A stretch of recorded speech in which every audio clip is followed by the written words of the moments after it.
পাখির ডাক, পাখির ডাক, বাতাসের আওয়াজ, গাছের শব্দ, বাতাসে গাছ নড়ছে, সেখান থেকে শব্দ সৃষ্টি হচ্ছে। বাতাস যদি না থাকতো, গাছে শব্দ সৃষ্টি করতে পারতো না। আমি যদি না থাকতাম, এটা বর্ণনা করতে পারতাম না।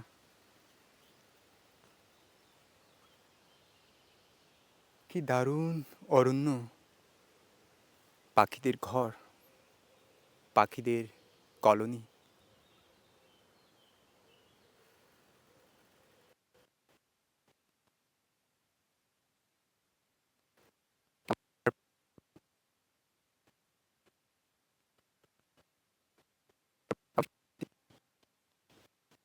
আর ওয়াও, বাতাস এখন একটু বেশি বইছে। গাছের পাতা, না না না, গাছের চুল, বাতাসে গাছের চুল হাওয়ায় নড়ছে। আমার হাতে এই যে পাতার আওয়াজ,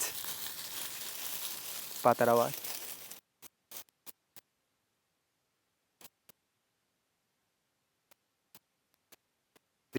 অরণ্যকে খুঁজতে আমার অনেক দেরি হয়ে গেছে। 1 বছর পর এই অরণ্যকে খুঁজে পেলাম। মাটি, এ তো আমার দেশের মাটির মতোই। গাছের গুড়ির উপর বসে আছি। দীর্ঘ বছর আগে এই গাছ মরে গেছে, আমিও মরে যাব। দীর্ঘ বছর পর এই গাছের গুড়ির মতো আমার কঙ্কাল থেকে যাবে। কঙ্কাল তো বাহ্যিক বস্তু। আমার যে কথা, আমার যে চিন্তা, সেগুলো তো ছড়িয়ে যাবে, থেকে যাবে আমার কাছের মানুষদের কাছে।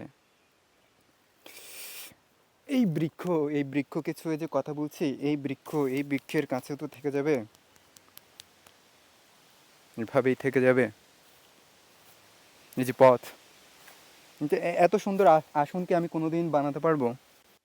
এই যে এত সুন্দর আসন আমি কোনোদিন বানাতে পারবো? পারবো, কোনোদিন পারবো না। এই প্রকৃতি আমাকে এই আসন দান করেছে, এখানে বসেছি।